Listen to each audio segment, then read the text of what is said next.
السلام علیکم، آپ دیکھ رہے ہیں زرمش ناول۔ آج میں آپ کے لیے ایک بہت ہی پیارا ناول لے کر آئی ہوں جس کا نام ہے لاج۔ کبھی کبھی تقدیر ایسے فیصلے کر دیتی ہے جنہیں انسان قبول تو کر لیتا ہے مگر سمجھ نہیں پاتا۔ ایک طرف خاندانی عزت انا اور برسوں پرانے رشتوں کی کشمکش، تو دوسری طرف دو اجنبی دل جو حالات کے ہاتھوں ایک بندھن میں بن جاتے ہیں۔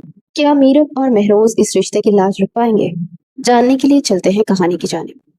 انا بڑی ہوتی ہے یا خون کے رشتے بابا جان؟ آپ خود ہی فیصلہ کر لیں۔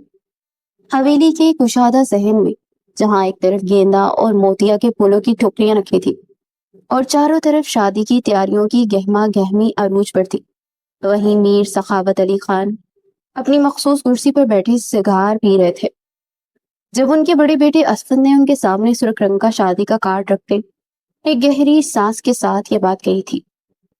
میر سخاوت نے کارڈ کو دیکھا جس پر سنہری حروف میں ان کی لاڈلی پوتی میرب کا نام لکھا تھا، اور ان کے چہرے پر ایک عجیب سی کشمکش طاری ہو گئی تھی۔ وہ جان بوجھ کر اسفند کی بات کو نظر انداز کر رہے تھے، لیکن اسفند بھی آج ہار ماننے کے موڈ میں نہیں تھا، کیونکہ اس کی اکلوتی بیٹی کی شادی تھی اور وہ چاہتا تھا کہ اس خوشی میں پورا خاندان شامل ہو۔ اس نے آگے بڑھ کر اپنے بوڑھے باپ کے ہاتھ پر ہاتھ رکھا اور نرمی سے بولا، بابا جان، میرب اس گھر کی پہلی خوشی ہے، اور اس کی شادی پر اگر گھر کی بیٹی ہی نہیں آئے گی تو یہ کیسی خوشی ہوگی؟ میر سخاوت نے سگار ایشٹرے میں مسلا اور ان کی آنکھوں میں ایک پرانی خفگی کی جھلک ابھری۔ وہ خود روٹ کر گئی تھی اسفند، میں نے اسے دھکے دے کر نہیں نکالا تھا، اور اب اتنے سالوں بعد جب اس نے پلٹ کر ہماری خبر ہی نہیں لی تو میں کیوں اسے بولا؟ میری بھی کوئی عزت ہے، میرا بھی کوئی وقار ہے۔ پاس ہی کھڑے کمال نے بھی اپنے بڑے بھائی کی ہاں میں ہاں ملاتے ہوئے کہا، وقار اور عزت اپنی جگہ بابا جان، لیکن شہانہ آپ کی بیٹی ہے اور ہماری بہن ہے۔ آپ خود سوچیں، جب میرب دلہن بنے گی اور اس کی پھپھو اس کے پاس نہیں ہوں گی تو کیا لوگوں کو باتیں بنانے کا موقع نہیں ملے گا؟ اور پھر وہ ناراضگی بھی تو کوئی ایسی بڑی نہیں تھی جس میں اتنے سالوں کی دیوار کھڑی کر دی جائے۔ یہ سن کر میر سخاوت خاموش ہو گئے، کیونکہ وہ خود بھی اندر سے اپنی بیٹی کے لیے تڑپتے تھے، مگر ان کی انا انہیں جھکنے نہیں دیتی تھی۔ آخر خون کے رشتے کشش رکھتے ہیں۔ اسفند نے اپنے باپ کی خاموشی کا فائدہ اٹھاتے بات کو آگے بڑھایا، بابا جان، آپ ہی نے تو ہمیشہ سکھایا ہے کہ بیٹیاں اپنے ہی خون سے بیاہی جائیں تو سکھ پاتی ہیں، اسی لیے تو ہم نے میرب کا رشتہ دور کے ہی صحیح مگر اپنے خاندان میں کیا ہے، تاکہ وہ ہماری نظروں کے سامنے رہے۔ جب ہم اپنی روایات کو اتنا مانتے ہیں تو پھر شاہانہ تو ہمارا خون ہے، ہم اسے تنہا کیسے چھوڑتے؟ میر سخاوت اس کی بات پر لاجواب ہو گئے، کیونکہ میرب کا رشتہ جس لڑکے سے طے پایا تھا وہ ان کے ایک دور کے کزن کا پوتا تھا، اور میر سخاوت اس رشتے پر بہت خوش تھے، کیونکہ ان کے نزدیک خاندانی وقار سب سے بڑھ کر تھا۔ اسفند نے ان کے کندھے پر ہاتھ رکھا اور دھیمی آواز میں بولا، بڑے جھک جائیں تو ان کا قد چھوٹا نہیں ہوتا۔ اسی دوران اندر سے میرب کی کھلکھلاتی ہوئی آواز آئی، جو اپنی کسی کزن سے مہندی کے جوڑے پر بحث کر رہی تھی، اور اس کی وہ ہنسی پورے ذہن میں گونج کر ماحول کو مزید خوشگوار بنا رہی تھی۔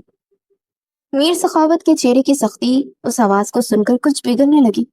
انہوں نے ایک نظر اسفند کو دیکھا اور پھر کمال کو، جو کہ دونوں ہی امید بھری نظروں سے انہیں دیکھ رہے تھے۔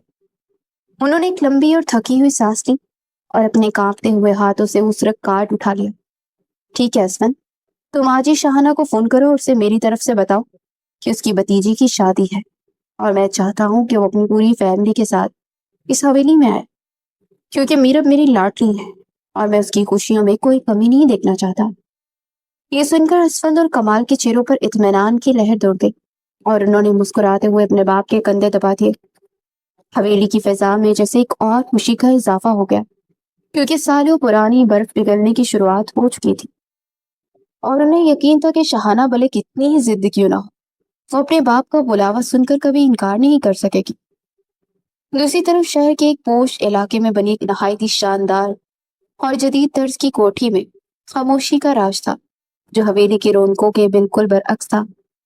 یہ مہروز علی خان کا گھر تھا، جو شہر کا مانا ہوا بزنس ٹائکون تھا، اور جس کی زندگی صرف اصولوں اور وقت کی پابندی کے گرد گھومتی تھی۔ ناشتے کی میز پر سفید اور سنہری کراکری انتہائی سلیقے سے چنی ہوئی تھی، اور شاہانہ بیگم خاموشی سے چائے کے کپ میں چمچ ہلا رہی تھی۔ جبکہ ان کے سامنے بیٹھی ان کی بڑی بیٹی زینی اپنے چھوٹے بیٹے کو ناشتہ کروانے میں مصروف تھی۔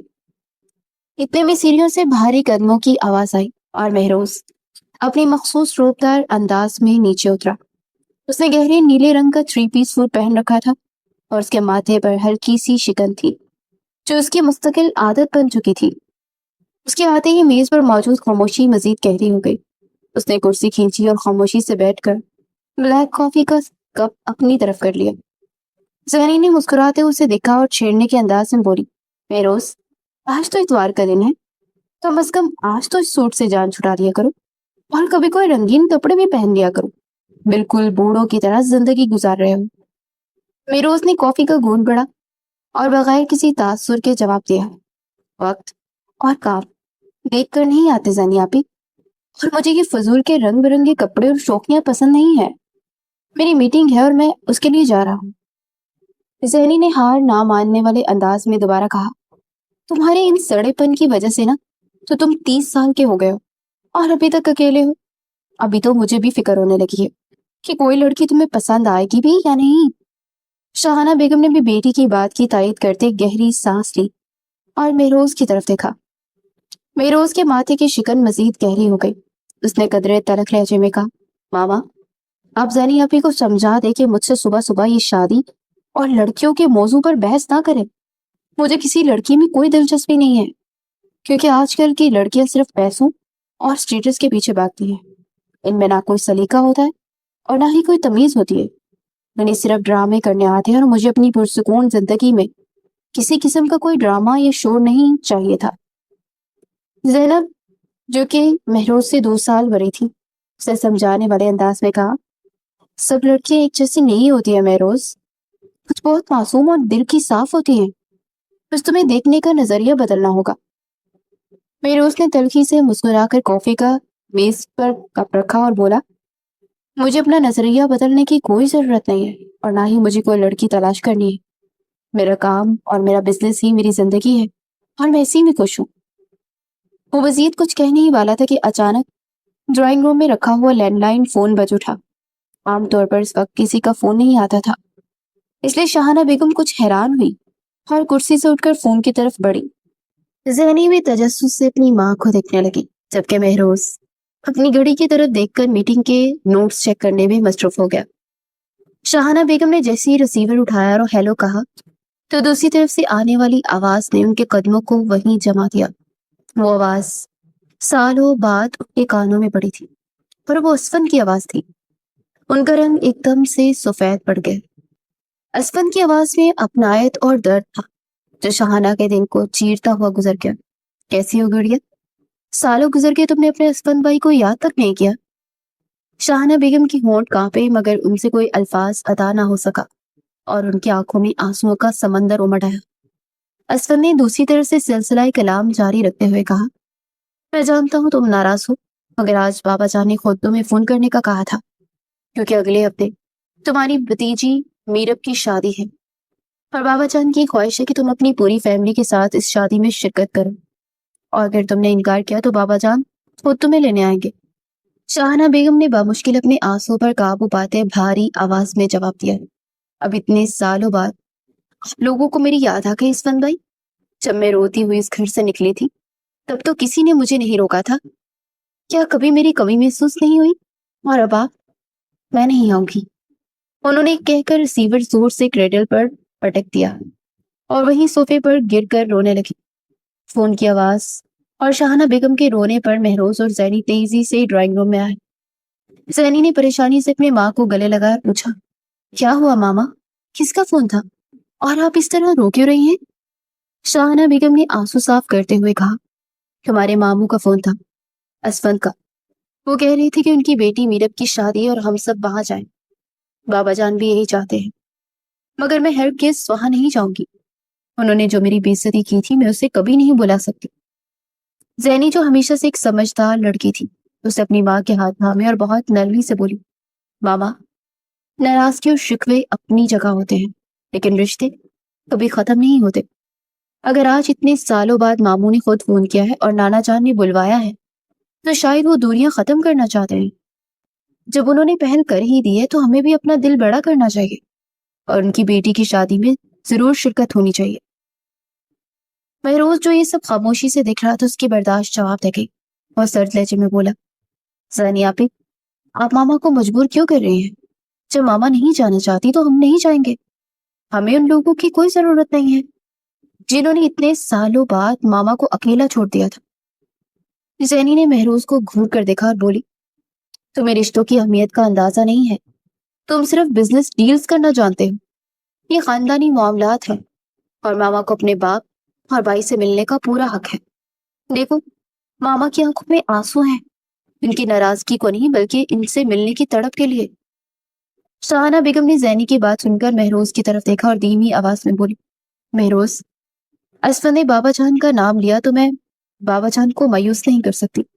زینی ٹھیک کہہ رہی ہے، میں نے انہیں منع تو کر دیا ہے، لیکن پتہ نہیں کیوں میرا دل ان سب سے ملنے کو بےتاب سا ہو رہا ہے۔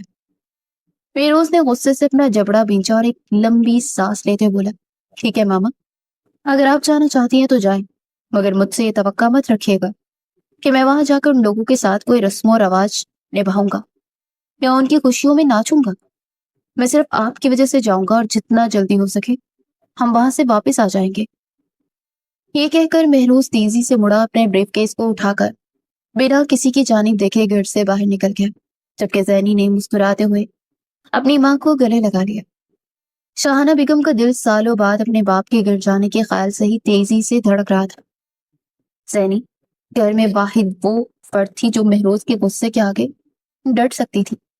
اس نے اپنی ماں کو تسلی دی اور ان کے کمرے میں لے جا کر ان کی پیکنگ شروع کروا دی۔ اگلے دن صبح سویرے ہی شاہانہ بیگم اور زینی تیار تھی اور ڈرائنگ روم میں بیٹھی مہروز کا انتظار کر رہی تھی۔ زینی نے اپنے شوہر کو پہلے ہی حویلی پہنچنے کا کہہ دیا تھا تاکہ وہ ان کے ساتھ وہاں شریک ہو سکے۔ اتنے میں مہروز سیڑھیوں سے نیچے اترا تو اس کے ہاتھ میں بریف کیس تھا اور وہ حسب معمول اپنے گہرے رنگ کے بزنس سوٹ میں ملبوس تھا۔ اسے دیکھ کر شاہانہ بیگم کے چہرے پر مایوسی چھا گئی، کیونکہ انہیں لگا تھا کہ ان کا بیٹا ان کی خاطر مان جائے گا۔ زینی نے آگے بڑھ کر مہروز کا راستہ روکا اور غصے سے بولی، مہروز، تم یہ کیا کر رہے ہو؟ ماما کب سے تمہارا انتظار کر رہی اور تم میٹنگ کے لیے جا رہے ہو؟ کیا تمہیں احساس نہیں ہے کہ ماما اتنے سالوں بعد اپنے مائکے جا رہی ہیں اور انہیں تمہارے سہارے کی ضرورت ہے؟ زینی آپی، میں کل ہی بتا چکا ہوں کہ میری بہت اہم میٹنگ ہے اور میں ان فضول رسموں کے لیے اپنا وقت اور کروڑوں کا نقصان نہیں کر سکتا۔ ماما کو جانا ہے تو ڈرائیور انہیں چھوڑ آئے گا، میری طرف سے کوئی پابندی نہیں ہے۔ زینی نے سختی سے مہروز کا بازو پکڑا اور بولی، کیوں بول رہے ہو مہروز؟ یہ کوئی عام دن نہیں ہے، یہ ماما کی زندگی کا سب سے بڑا فیصلہ ہے۔ تم ان کے اکلوتے بیٹے ہو، اگر تم ان کے ساتھ کھڑے نہیں ہو سکتے تمہارے ان پیسوں اور ان بزنس کا کوئی فائدہ نہیں ہے۔ تم ابھی اور سی وقت اپنی میٹنگ کینسل کرو گے اور ہمارے ساتھ جاؤ گے، ورنہ میں ماما کو اکیلی لیے چلی جاؤں گی اور پھر تم کبھی ہم سے بات مت کرنا۔ زینی کی اس دو ٹوک بات اور شاہانہ بیگم کی خاموش آنسو بری نگاہوں نے مہروز کے قدموں کو جھکڑ لیا تھا۔ وہ لاکھ غصے والا صحیح مگر اپنی ماں اور بڑی بہن کی عزت کرتا تھا۔ اس نے گہری سانس لی اور اپنے بریف کیس صوفے پر پھینکتے اپنا فون نکالا اور سیکرٹری کو میٹنگ ملتوی کرنے کا کہہ دیا۔ شاہانہ بیگم کے چہرے پر ایک مدھم سی مسکراہٹ ابھری اور زینی نے اطمینان کا سانس لیا۔ مہروز نے سرد لہجے میں کہا، میں صرف آپ دونوں کی وجہ سے جا رہا ہوں، مگر وہاں مجھ سے کسی قسم کی خوش اخلاقی کی امید مت رکھے گا۔ میں بس آپ کے ساتھ رہوں گا اور جیسے ہی شادی ختم ہوگی ہم واپس آ جائیں گے۔ گاڑی کے سفر انتہائی خاموشی سے کٹا۔ شاہانہ بیگم کھڑکی سے باہر دیکھتے ماضی کی یادوں میں کھوئی ہوئی تھی، جب انہوں نے آخری بار اس حویلی کی دہلیز پار کی تھی۔ وہ دن انہیں آج بھی نہیں بھولا تھا جب ان کے بابا جان نے اپنی خاندانی انا اور ضد کی خاطر ان کی مرضی کے خلاف ان کا رشتہ طے کر دیا تھا۔ شاہانہ اس رشتے کے لیے دل سے راضی نہیں تھی، مگر جب میر سخاوت علی خان نے اپنی پگڑی اور عزت کا واسطہ دیا تو بیٹی ہونے کے ناطے شاہانہ نے اپنے باپ کی لاج رکھ لی۔ انہوں نے اپنے آنسو پی کر وہ نکاح قبول کر لیا، مگر ساتھ ہی دل میں یہ فیصلہ بھی کر لیا کہ جس دہلیز سے انہیں یوں ان کی مرضی کے خلاف رخصت کیا جا رہا ہے، اب وہ کبھی پلٹ کر اس دہلیز پر نہیں آئے گی جب تک ان کا باپ خود انہیں نہیں بلائے گا۔ وقت گزرتا گیا اور شاہانہ بیگم اپنے گھر بار میں مگن ہو گئی، مگر تقدیر نے ان کا ساتھ نہ دیا۔ اور چند سالوں بعد ہی ٹریفک حادثے میں ان کے شوہر کا انتقال ہو گیا۔ وہ وقت شاہانہ پر قیامت بن کر ٹوٹا تھا۔ ان کے 2 چھوٹے بچے زینی اور مہروز ان کی کل کائنات رہ گئے تھے۔ اس مشکل وقت میں میر سخاوت علی خان کی انا آڑے آ گئی۔ انہوں نے بیٹی کا دکھ بانٹنے کے لیے پہل نہ کی۔ شاہانہ نے بھی اپنے باپ سے کوئی مدد نہیں مانگی اور اکیلے ہی اپنے بچوں کی پرورش کی۔ چھوٹے سے مہروز نے وقت سے پہلے اپنے کمزور کندھوں پر باپ کی ذمہ داریاں اٹھا لی، اور اسی چھوٹی سی عمر کی محنت اور مشقت نے اس کے چہرے پر مسکراہٹ چھین کر اسے ایک انتہائی سنجیدہ اور غسیلہ انسان بنا دیا تھا۔ وہ بزنس کے دنیا کا بے تاج بادشاہ تو بن گیا، مگر اپنے اندر کا لڑکپن وہیں کہیں پیچھے چھوڑ دیا۔ آج اتنے سالوں بعد جب اسی حویلی کی طرف جا رہے تھے تو شاہانہ بیگم کے دل کی دھڑکن بہت تیز تھی، اور گاڑی کی رفتار بھی۔ جب ان کی گاڑی حویلی کے بڑے اور شاندار آہنی دروازے سے اندر داخل ہوئی تو حویلی کی رونقیں اور گہما گہمی عروج پر تھی۔ چاروں طرف روشنیوں کا جال بچھا تھا اور پھولوں کی خوشبو سے سارا ماحول مہک رہا تھا۔ حویلی کے صحن میں میر سخاوت علی خان اپنی چھڑی کے سہارے کھڑے تھے، اور ان کے ساتھ اسفن اور کمال بھی موجود تھے۔ جیسے ہی شاہانہ بیگم گاڑی سے اتری، ان کے قدم زمین پر جم گئے اور آنکھوں سے آنسو کی جھڑی لگ گئی۔ میر سخاوت کا چہرہ بھی اپنی بیٹی کو دیکھ کر جذبات سے بھر گیا۔ وہ دھیرے دھیرے چلتے اپنی بیٹی کے پاس آئے اور اپنے کانپتے ہاتھوں سے اس کا چہرہ تھام لیا۔ شاہانہ بیگم بے اختیار اپنے باپ کے گلے لگ کر اوٹ پوٹ کر رونے لگی۔ بابا جان، آپ کو اب اپنی بیٹی کی یاد آئی ہے؟ میں تو سمجھی تھی کہ آپ مجھے بھول چکے ہیں۔ شاہانہ بیگم روتے ہوئے شکوہ کر رہی تھی۔ جب میرا سہاگ گزرا، جب میں اکیلی رہ گئی، تب بھی آپ کا غرور اور آپ کی انا اتنی بڑی ہو گئی کہ آپ نے یہ بھی نہیں سوچا کہ میری بیٹی کس حال میں ہے، اپنے 2 یتیم بچوں کو پال رہی ہے۔ یہ میرا مہروز ہے جس نے اپنے بچپن کو مار کر مجھے سنبھالا اور اپنی بہن زینی کا باپ بن کر اسے پالا، مگر آپ کبھی نہیں آئے۔ میر سخاوت نے تڑپ کر ان کا ماتھا چوما اور بھرائی ہوئی آواز میں بولے، مجھے معاف کر دو میری بچی، بیٹیوں کے کوئی باپ نہیں بولتا، تو نے واقعی میرے فیصلے کی لاج رکھی ہے، مگر میں اپنی انا کی قید میں ایک ایسا اندھا ہو گیا تھا کہ اپنے خول سے باہر ہی نہ نکل سکا۔ مجھے لگتا تھا کہ تم مجھ سے نفرت کرتی ہو، اور جب تیرے شوہر کا انتقال ہوا میں اس شرمندگی سے تیرے سامنے نہ آ سکا کہ میں نے تیری خوشیاں چھینی تھی، مگر میں روز تیرے لیے تڑپتا تھا۔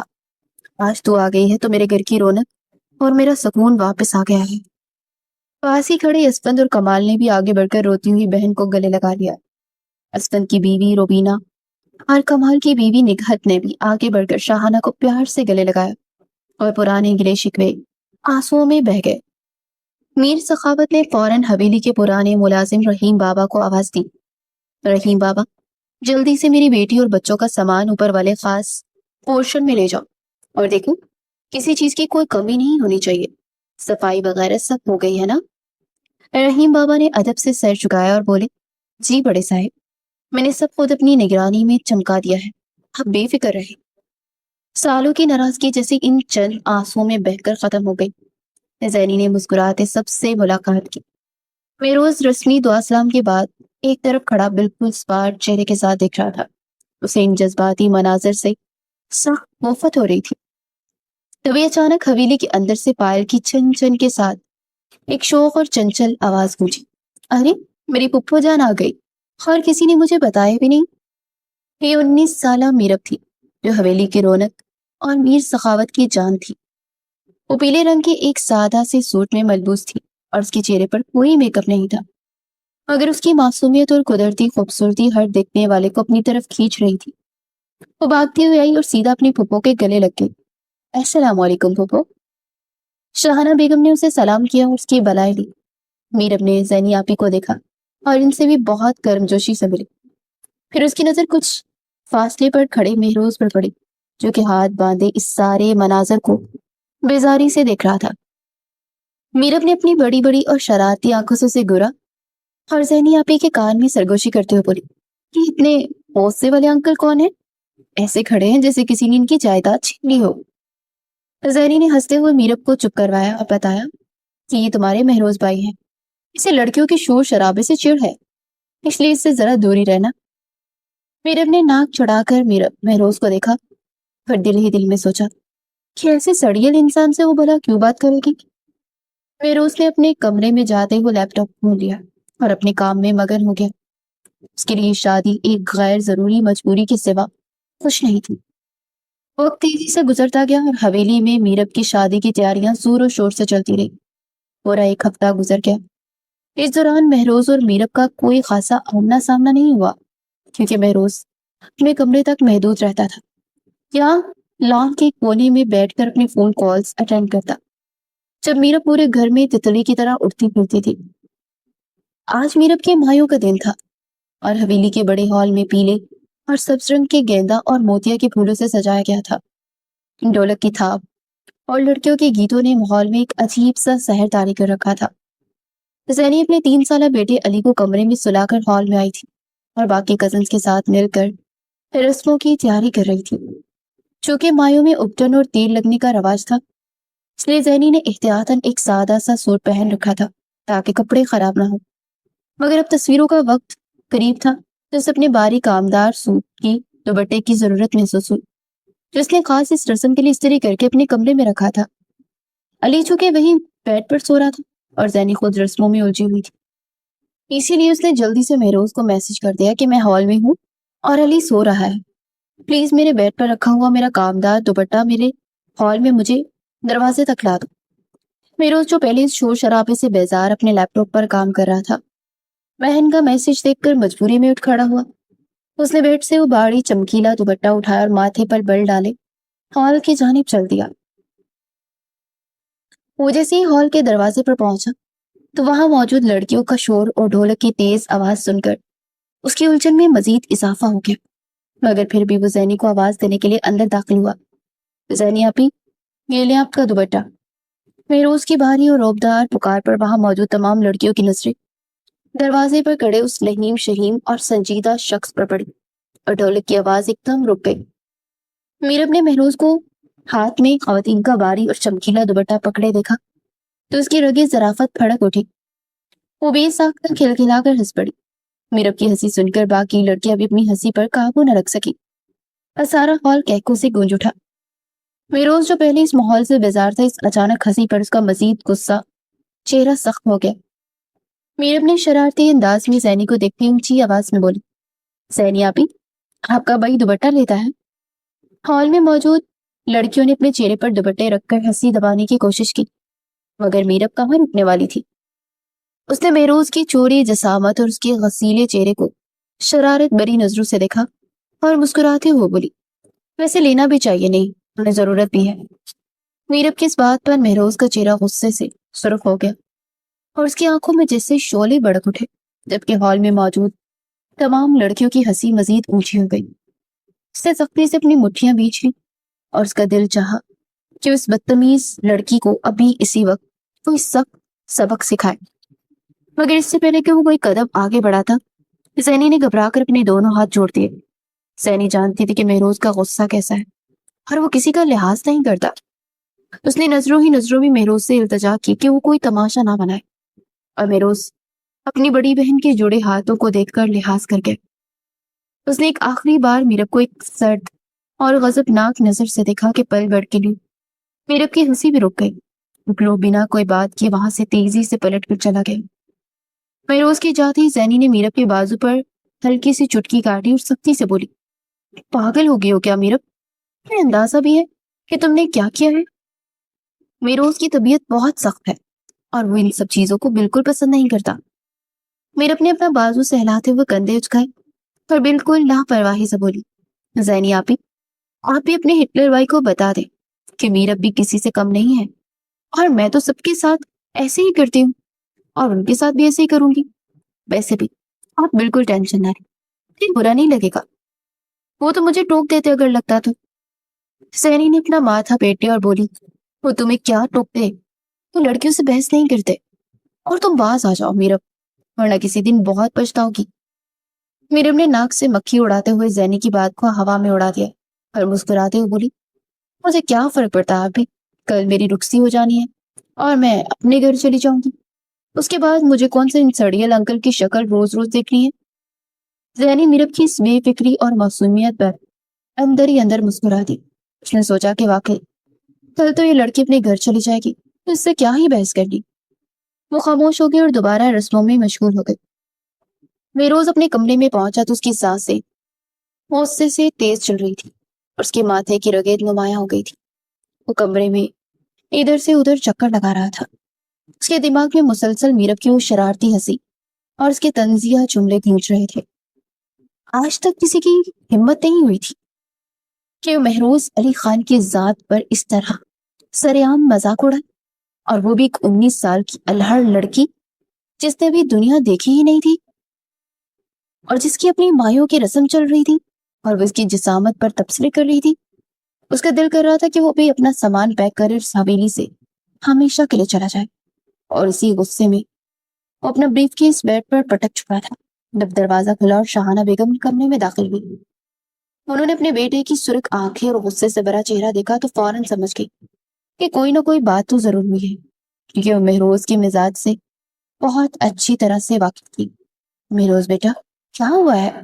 تم اتنے غصے میں کیوں ہو؟ انہوں نے پریشانی سے آگے بڑھ کر اس کے کندھے پر ہاتھ رکھا۔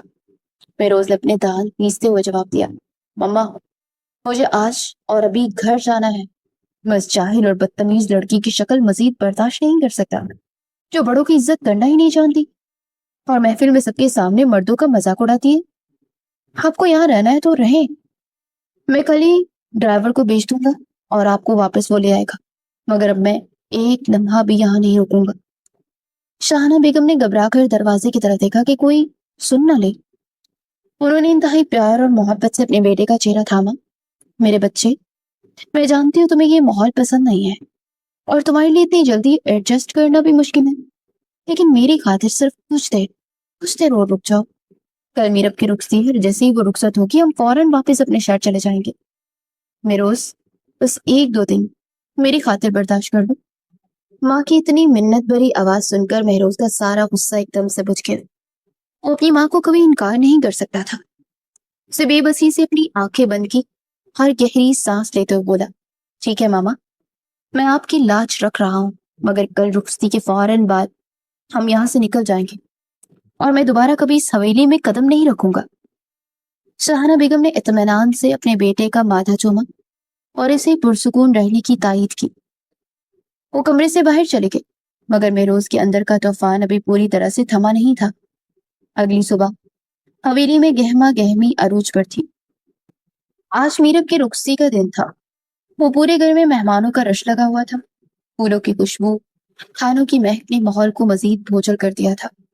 کم از کم مہروز کے لیے یہ سب کچھ کسی عذاب سے کم نہیں تھا۔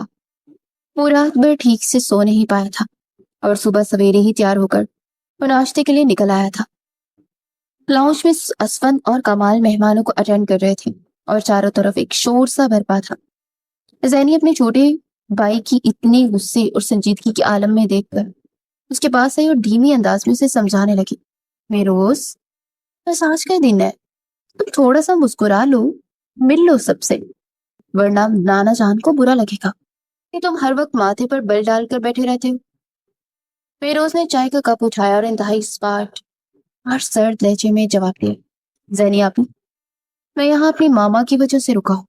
میں نے پہلے ہی کہا تھا کہ مجھ سے فضول کی خوش اخلاقی کی امید نہ رکھیں۔ مجھ سے یہ جھوٹی مسکراہٹوں کے ناٹک نہیں ہوتے۔ وہ اپنا ناشتہ جلدی جلدی ختم کر کے واپس اپنے پورشن کی طرف جا رہا تھا جب راہداری کے سامنے سے میرب اپنی وہ 2 کزنز کے ساتھ ہنستی ہوئی آ رہی تھی۔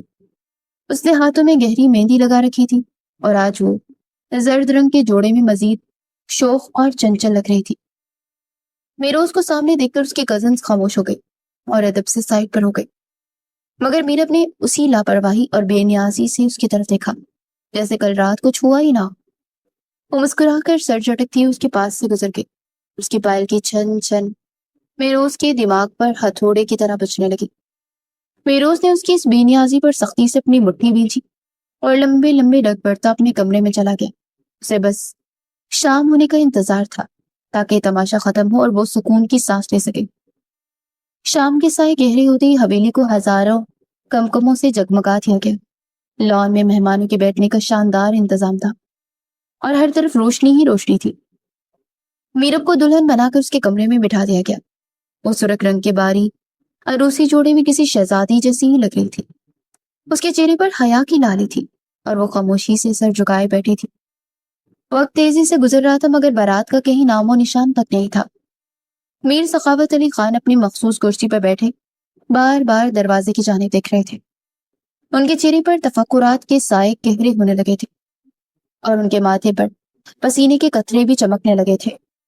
اسود اور کمال بھی بے چینی سے ادھر ادھر ٹہل رہے تھے اور بار بار اپنی گھڑیوں کو دیکھ رہے تھے۔ رات کے 9 بج چکے تھے اور مہمانوں میں چامگوئیاں شروع ہو چکی تھی۔ لوگ آپس میں سرگوشیاں کر رہے تھے اور کچھ عورتیں دبے لفظوں میں تانے بھی دے رہی تھی۔ زینی اور شاہانہ بیگم بھی پریشانی سے ایک دوسرے کو دیکھ رہی تھی۔ آخر اسفن سے رہا نہ گیا اور اس نے ایک بار پھر لڑکے والوں کو فون ملایا۔ فون کافی دیر بجنے کے بعد کسی نے اٹھایا اور دوسری طرف سے آنے والی آواز سن کر اسفن کے ہاتھ سے فون چھوٹ کر زمین پر گر پڑا۔ اس کا رنگ کاغذ کی طرح سفید پڑ گیا۔ اس کے ہونٹ کانپنے لگے۔ میر سخاوت علی خان فوراً اپنی کرسی سے اٹھے۔ کیا ہوا ہے اسفن؟ بارات کہاں رہ گئی؟ اسفن نے لرزتے ہونٹوں کے ساتھ جواب دیا ہے، بابا جان، لڑکے والوں نے بارات لانے سے انکار کر دیا۔ ان کا لڑکا بھاگ گیا ہے۔ وہ کسی اور لڑکی کو پسند کرتا تھا اور اس زبردستی کی شادی سے بچنے کے لیے اس نے ابھی وہ لوگ نہیں آئیں گے۔ انہوں نے معذرت کر لی ہے۔ یہ خبر سننا تھا کہ حویلی میں جیسے قیامت ٹوٹ پڑی۔ میر سخاوت علی خان کے ہاتھ سے ان کی چھڑی گر گئی اور وہ دھپ سے اپنی کرسی پر بیٹھ گئی۔ ان کی خاندانی عزت، ان کا وقار، ان کی پگڑی آج سرے عام نیلام ہو گئی تھی۔ شاہانہ بیگم اور باقی عورتیں رونے پیٹنے لگی تھی اور پورے گھر میں ایک دم سے کھلبلی سی مچ گئی تھی۔ مہمان آپس میں سرگوشیاں کرنے لگے تھے اور کچھ لوگ ہمدردی جتا رہے تھے تو کچھ کھلم کھلا تانے دے رہے تھے کہ میر سخاوت نے کیسی جگہ رشتہ کیا۔ میں روز جو اپنے کمرے میں بیٹھا اس سب سے بے خبر اپنا لیپ ٹاپ بند کر رہا تھا، باہر کا اچانک بڑھنے والا شور سن کر لاؤنج میں آیا تو وہاں کا منظر دیکھ کر ٹھٹک گیا۔ شاہانہ بیگم صوفے پہ بیٹھی رو رہی تھی اور اسفند غصے سے دیوار پر مکے مار رہا تھا۔ کمال اپنے باپ کو سنبھالنے کی کوشش کر رہا تھا۔ میروز نے زینی کے پاس جا کے حیرت سے پوچھا، یہ سب کیا ہو رہا ہے؟ تو اسے ساری صورتحال کا علم ہوا۔ گو کہ میروز کو ان رسموں اور ان لوگوں سے کوئی خاص لگاؤ نہیں تھا، مگر اسے بھی اندر تک چھو گئی تھی یہ بات کہ اس کی مردانہ انا کو بھی ٹھیس لگی تھی کہ وہ خاموشی سے ایک طرف کھڑا ہو گیا۔ اسے سمجھ نہیں آ رہا تھا کہ ایسے موقع پر اسے کیا رد عمل دینا چاہیے۔ وہ بس خاموشی سے اپنی ماں کے آنسوؤں کو دیکھ رہا تھا۔ دوسری طرف جب یہ دل خراش خبر میرب کے کمرے میں پہنچی تو وہ ہکا بکا رہ گئی۔ وہ اپنے سرخ بھاری دوپٹے میں سمٹی بیٹھی تھی اور یہ سنتے اس کی آنکھوں سے بے ساختہ آنسو بہنے لگے۔ اسے سمجھ نہیں آ رہا تھا کہ اس کے ساتھ ہوا کیا ہے۔ وہ آج دلہن بنی بیٹھی تھی، اس کا دلہا شادی چھوڑ کر بھاگ گیا تھا۔ یہ اتنی بڑی بے عزتی تھی۔ اس کی کزنز اور سہیلیاں اسے تسلیاں دے رہی تھی مگر وہ اندر ہی اندر ایک عجیب سی کیفیت کا شکار ہو چکی تھی۔ کچھ دیر رونے کے بعد جب اسے صورتحال کی نزاکت کا احساس ہوا تو اس نے اپنے آنسو صاف کیے، خود کو مضبوط کیا اور دل ہی دل میں سوچا کہ شاید میں اللہ کی کوئی بہتری ہی ہوگی اس میں۔ اور ویسے بھی اس لڑکے کو جانتی تک نہیں تھی وہ، اور اسے صرف اپنے دادا جان کی خوشی کے لیے اس رشتے پر ہاں کی تھی۔ خود کو تسلیاں دینے لگی کہ جو ہوتا ہے اچھے کے لیے ہوتا ہے، شاید وہ لڑکا اس کے نصیب میں تھا ہی نہیں۔ یہ سوچ کر اس کے دل کو تھوڑا سکون ملا اور وہ اپنے آنسو پونچھ کر بیٹھ گئی، مگر اسے یہ اندازہ نہیں تھا کہ اصل طوفان تو ابھی اس کی زندگی میں آنے والا تھا اور تقدیر نے اس کے لیے وہ راستہ چن لیا تھا جس پر وہ کبھی چلنا نہیں چاہتی تھی۔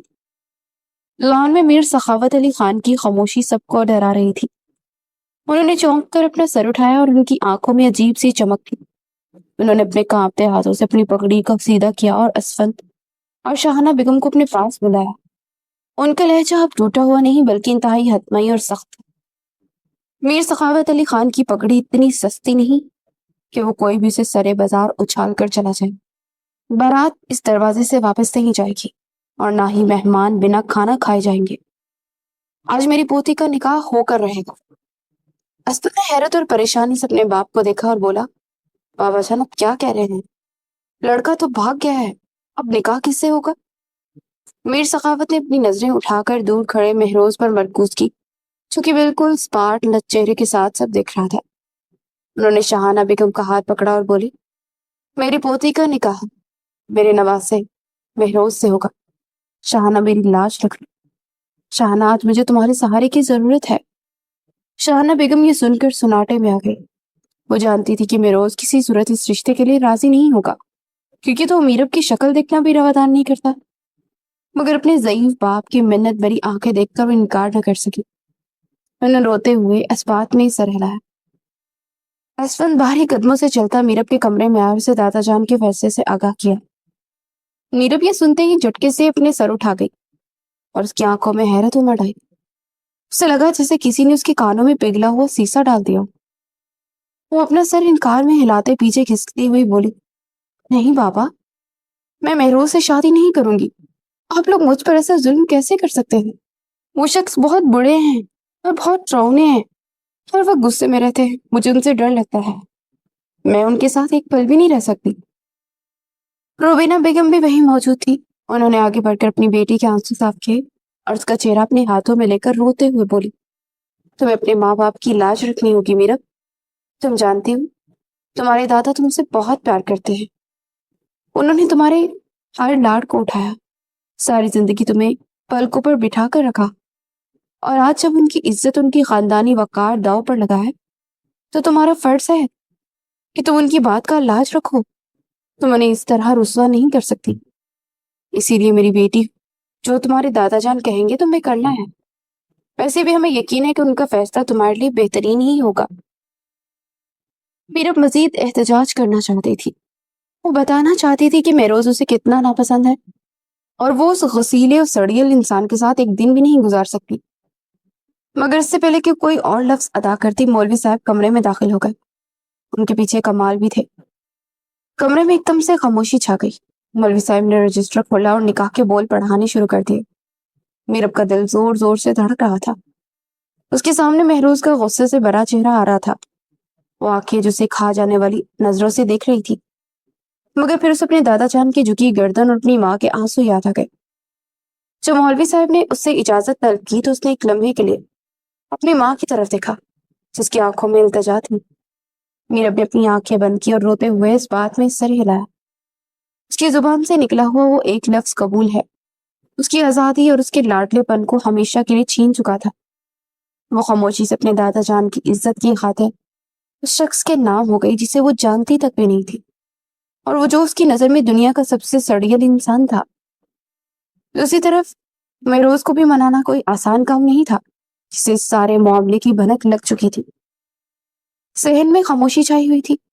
جہاں کچھ دیر پہلے کہکے گونج رہے تھے، وہاں صرف سرگوشیاں اور پریشانی کا عالم تھا، اور ان سب کے بیچ میں روز ایک پتھر کے مجسمے کی طرح کھڑا تھا، جس کے چہرے کے تاثرات پڑھنا ناممکن تھا۔ شاہانہ بیگم روتے ہوئے لڑکھڑاتے قدموں کے ساتھ اپنے بیٹے کے پاس آئی اور اس کا بازو پکڑ لیا۔ ان کی آنکھوں میں التجا تھی اور چہرے پر اپنے بوڑھے باپ کی عزت کی بھیک تھی۔ مہروز، میری جان، مجھے شرمندہ نہ کرو۔ اگر تم نے انکار کر دیا تو تمہارے نانا جان کی عزت خاک میں مل جائے گی۔ میں جانتی ہوں کہ لڑکی تمہیں پسند نہیں اور تم ساری صورتحال میں الجھے ہوئے ہو، مگر میری خاطر مان جاؤ۔ اپنے باپ کے بغیر میں نے تمہیں اور زینی کو جس دکھ اور تکلیف سے پالا ہے، آج اس پرورش کا واسطہ ہے، میری لاج رکھ لو۔ مہروز نے سختی سے اپنا جبرا بھینجا اور ان کی آنکھوں میں شدید غصے کی لہر دوڑ گئی۔ اس نے ایک نظر دور میرب کے کمرے کے دروازے کی طرف دیکھا، جہاں سے رونے کی آوازیں آ رہی تھی، اور پھر اپنی ماں کی طرف دیکھا، جو اس کے سامنے ہاتھ جوڑنے کو تیار نہیں تھی۔ مہروز نے جلدی سے اپنی ماں کا ہاتھ تھام لیا اور انتہائی سرد اور کھردرے لہجے میں بولا، ماما، آپ مجھے جذباتی بلیک میل کر رہے ہیں۔ آپ جانتی ہیں نا کہ میں اس لڑکی کو آنکھ نہیں بات، اور وہ خود مجھے زہر ہی لگتی ہے۔ جس لڑکی کو محفل میں بڑوں سے بات کرنے کی تمیز نہیں، جو سرے عام میرا مذاق اڑاتی ہے، ویسے اپنی زندگی کا حصہ کیسے بنا سکتا ہوں؟ میں یہاں صرف آپ کو خوش کرنے کے لیے آیا تھا، اور اب آپ مجھ سے میری پوری زندگی مانگ رہی ہیں۔ شاہانہ بیگم کے آنسو رکنے کا نام ہی نہیں لے رہے تھے۔ انہوں نے مہروز کا ماتھا چوما اور سسکتے ہوئے بولی، مجھے پتا ہے میرے بچے، میں تجھ پر ظلم کر رہی ہوں، مگر میرے پاس کوئی اور راستہ نہیں۔ اگر آج کی بارات واپس چلے گی تو تیرے نانا جان جیتے جی مر جائیں گے۔ ان کی پگڑی بچانے کے لیے تجھے یہ قربانی دینی ہوگی۔ میں وعدہ کرتی ہوں کہ میں آئندہ کبھی تجھ سے کچھ نہیں مانگوں گی، بس آج میری بات مان لے۔ مہروز کی سانسیں غصے سے تیز چل رہی تھی۔ اس کے اندر کا غرور اسے اس زبردستی کے رشتے سے بغاوت کرنے پر اکسا رہا تھا، مگر اپنی ماں کے آنسو اس کے قدموں کی زنجیر بن گئے تھے۔ اس نے ایک گہری سانس لی اور اپنے ماتھے کو مسلتے ہوئے بولا، ٹھیک ہے ماما، میں یہ نکاح کروں گا، مگر میری ایک شرط ہے۔ یہ نکاح اگر آج اور ابھی ہو رہا ہے تو رخصتی بھی آج اور ابھی اسی وقت ہوگی۔ میں اس حویلی میں ایک لمحہ بھی مزید نہیں رکوں گا۔ نکاح کے فوراً بعد میں اپنی گاڑی میں بیٹھوں گا اور وہ لڑکی میرے ساتھ جائے گی۔ اگر آپ لوگوں کو میری شرط منظور ہے تو بلائیں قاضی صاحب کو، ورنہ میں ابھی یہاں سے جا رہا ہوں۔ شاہانہ بیگم نے فوراً سے اس بات میں سر ہلایا۔ انہیں بس کسی طرح اس خاندانی عزت کو بچانا تھا۔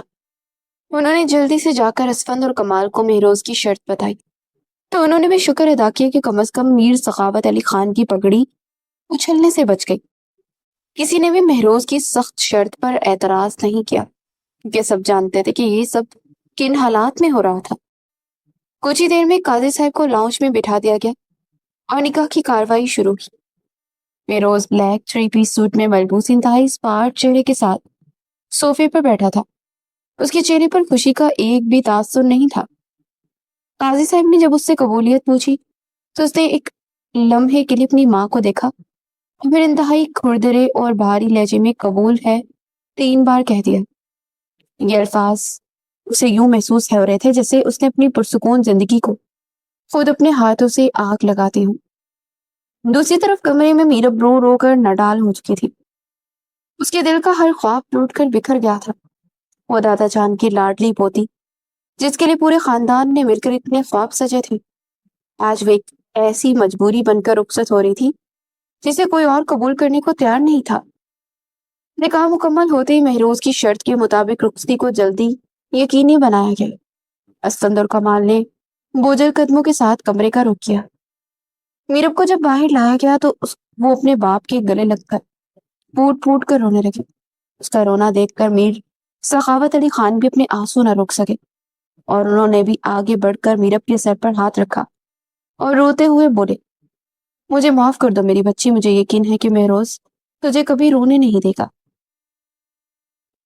میرب نے روتے ہوئے اپنا چہرہ گھونگھٹ میں چھپا لیا۔ اسے دادا جان کی بات پر یقین نہیں آیا تھا، کیونکہ وہ جانتی تھی کہ جس شخص کے ساتھ اسے باندھ دیا گیا ہے وہ کتنا ظالم اور غسیلہ ہے۔ سب لوگ باری باری اس سے ملے اور ڈیروں دعاؤں کے ساتھ اسے رخصت کیا۔ مہروز گاڑی کے پاس کھڑا اپنی گھڑی دیکھ رہا تھا۔ اسے ان جذباتی مناظر سے سخت خوفت ہو رہی تھی۔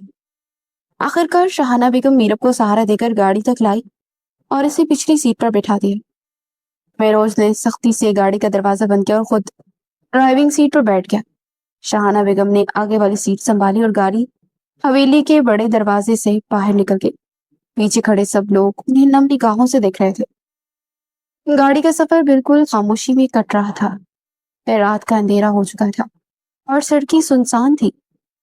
میرا پچھلی سیٹ پر ایک کونے میں سمٹی بیٹھی تھی اور اس کے رونے کی دبی دبی آوازیں گاڑی کے پرسکون ماحول کو بوجھل بنا رہی تھی۔ اس کے باری اور اسی جوڑے کی سرسراہٹ اور چوڑیوں کی کھنک بھی آج اسے اچھی نہیں لگ رہی تھی۔